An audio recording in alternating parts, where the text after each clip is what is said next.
ఒక్కసారి కొమ్మూరి గోల్డ్ కి కాల్ చేయండి. తాకట్లో ఉన్న మీ బంగారాన్ని విడిపించి మార్కెట్ ప్రైస్ కి వాళ్ళు కొనుక్కుని మిగతా డబ్బులు మీకు ఇచ్చేస్తారు. ఓం గంగణపతే నమః, ఐం సరస్వతి నమః, శ్రీమాత్రే నమః, దుందుర్గాయ నమః, క్రీం క్రీం మహాకాళికాయ నమః. ఓం నమః శివాయ, శివాయ గురువే ద్రాం దత్తాత్రేయ నమః. యూట్యూబ్ ప్రేక్షకులకు అందరికీ కూడా నమస్కారం అండి. నేను పాలపర్తి గురునాథ్ శర్మ, జ్యోతిష్యం వాస్తు సిద్ధాంతిని.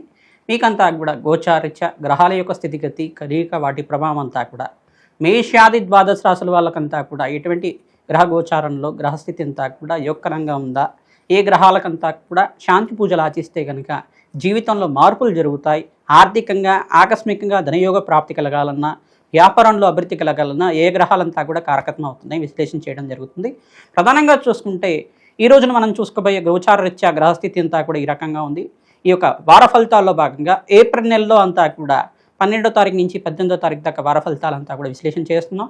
ప్రధానంగా చూసుకుంటే గోచారిత్య గ్రహస్థితి ఈ రకంగా ఉంది. కుంభరాశిలో రాహువు సంచారం మరియు మీనరాశిలో అంతా కూడా రవి భగవానుడు ప్రధానంగా చూసుకుంటే 14వ తారీఖు తర్వాత మేషరాశిలో ఉచ్చస్థానంలో సంచారం చేయడం, మరియు ఇక్కడ ఈ యొక్క మీనరాశిలో రాహు ప్రధానంగా శనీశ్వరుడు, అంగారకుడు, బుధ భగవానుడు, సూర్య భగవానుడు అంతా కూడా సంచారం జరుగుతుంది.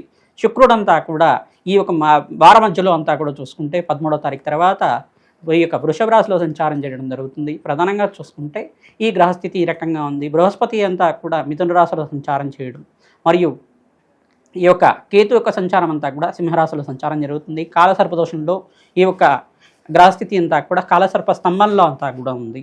ప్రధానంగా చూసుకుంటే కొన్ని రాశుల వాళ్ళకంతా కూడా అదృష్టయోగం కలిసి రావడం కానీ, కొన్ని రాశుల వాళ్ళకంతా కూడా మిశ్రమైన ఫలితాలు రావడం కానీ జరుగుతూ ఉంటాయి. ప్రధానంగా గోచారిత్య గ్రహస్థితి ఏం చెప్తుందంటే కర్మయోగాన్ని అంతా కూడా చెప్తుంది. కర్మ ఫలితాన్నంతా కూడా అనుభవించే విధంగా, కర్మదోషాన్ని నివారణ చేసే విధంగా గ్రహదేవతలంతా కూడా ఈ యొక్క దోషాన్నంతా కూడా పరిష్కారం చేసే విధంగా ఉంటారన్నమాట. ప్రధానంగా చూసుకుంటే శనీశ్వరుడు కర్మఫలదాత, బృహస్పతి అంతా కూడా యోగదాత అంతా చెప్పేసి అంటారు. ప్రధానంగా రాహు అంతా కూడా కర్మని అనుభవించే విధంగా చేస్తుంటారు. రాహుకేతులు ఇద్దరు కూడా కర్మను అనుభవించే విధంగా చేస్తుంటారు. ఈ గోచారిత్య గ్రహస్థితులంతా కూడా చూసుకుంటే వీటికి కేంద్రంగా అంతా కూడా చెప్తూ ఉంటారు. ప్రధానంగా మేషాది ద్వాదశ రాశులు అంతా కూడా ఈ గ్రహస్థితి ఈ రకంగా ఉంది కావున ప్రతినిత్యం కూడా ఇష్టదేవత ఆరాధన చేసుకోవడం, పరమేశ్వరుడికి అభిషేకాది కార్యక్రమాలు చేసుకోవడం, గోమాత సేవ చేసుకోవడం వల్ల రాజయోగ ప్రాప్తి కలుగుతుంది. ప్రతినిత్యం కూడా దత్తాత్రేయ ఆరాధన చేసుకోవడం వల్ల కూడా మంచి ఫలితాలు పొందుతారు. దత్తాత్రేయాయ స్మరణ మాత్రైన సంతుష్టాయ నమః నామాన్నంతా కూడా జపాన్ని ఆచరించడం వల్ల మంచి ఫలితాలు పొందుతారు. ప్రధానంగా చూస్తుంటే సకల గ్రహ దోష నివారణ అవడానికి ఆస్కారం ఉంటుంది. ప్రతినిత్యం కూడా అమ్మవారి ఆరాధన, దేవీ భాగవతాన్ని పారాయణం చేసుకోండి. ఖడ్గమన స్తోత్రాన్ని ప్రతినిత్యం కూడా చదవడం కానీ చేయడం కానీ చేయండి. ప్రతినిత్యం కూడా కనకదార స్తోత్రాన్ని 3 సార్లు చదువుకోవడం వల్ల ఆర్థికంగా స్థితిగతులు పెరగడానికి ఆస్కారం ఉంటుంది. ప్రతినిత్యం కూడా మేము చెప్పే పరిష్కారాలంతా కూడా ఈ గ్రహాల యొక్క దోషం ఈ కారకత్వంగా ఉంది కావున దీనికి పూజ చేసుకుంటే మంచి ఫలితాలు పొందుతారని చెప్తుంటాం.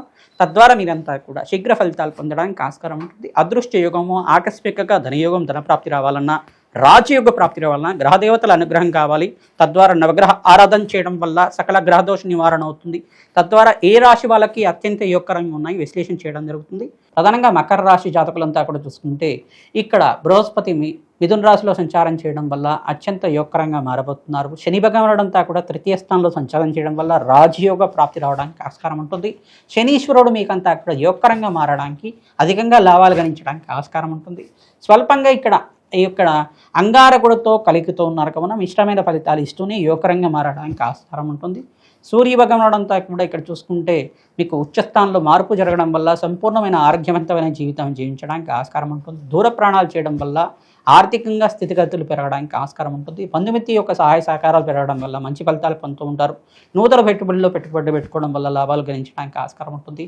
వ్యాపారంలో నిత్య లాభాలంతా కూడా గణించడానికి, నూతన వ్యాపారాలు పెట్టుబడి పెట్టుకోవడానికి మంచి సమయంగా చెప్పడం జరుగుతుంది. ప్రధానంగా మీకంతా కూడా చూసుకుంటే గ్రహస్థితి యోగకరంగా మారడానికి జన్మజాతకం ప్రధానమైన జాతకంగా ఉంటుంది కావున నవగ్రహ దోష నివారణార్థం శనీశ్వరుడికి, రాహువుకి, బృహస్పతికి మరియు అంగారకుడికి అంతా కూడా జపాలు దానాలు ఆచరించుకోవడం, సూర్య భగవానుడు ప్రీతికరంగా సూర్య నమస్కారాలు ఆచరించడం, గోధుమలంతా కూడా దానం చేయడం వల్ల మంచి ఫలితాలు పొందడానికి ఆస్కారం ఉంటుంది. కూష్మాండ దీపాన్నంతా కూడా రావి చెట్టు, వేప చెట్టు ఉన్న ప్రాంతం దగ్గరంతా కూడా కూష్మాండ దీపాన్ని వెలిగించడం, ఈ యొక్క కాలభైరవ స్వామి దేవాలయంలో కూడా కూష్మాండ దీపాన్ని వెలిగించడం వల్ల మంచి ఫలితాలు పొందడానికి ఆస్కారం ఉంటుంది. దుర్గామాత దేవాలయంలో కావచ్చు, మహాకాళి దేవాలయంలో కావచ్చు ఈ కూష్మాండ దీపాన్ని వెలిగించి ఖడ్గమాల స్తోత్రాన్ని పఠనం చేసుకోవడం వల్ల రాజయోగ ప్రాప్తి కలుగుతుంది. ధనాదాయం పెరగడానికి ఆస్కారం ఉంటుంది. ద్రాం దత్తాత్రేయాయ నమః.